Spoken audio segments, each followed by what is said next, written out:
tayo doon sa kasabihan na habang may buhay, may Pag-asa. habang may buhay, may Pag-asa. habang may buhay, may Pag-asa. pagsubok.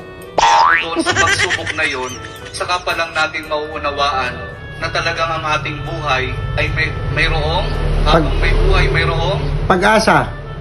habang may buhay, may Pag-asa. pagbangon. Kapag mayroong pagsubok at mayroong pagbangon, saka pa lang natin mauunawaan na talagang ang ating buhay na habang may buhay, may Pag-asa. habang may buhay, may Pag-asa. pag-ibig.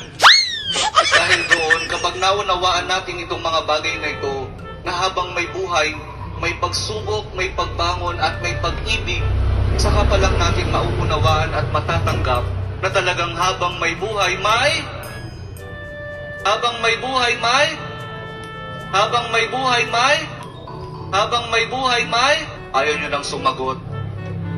Pag-asa.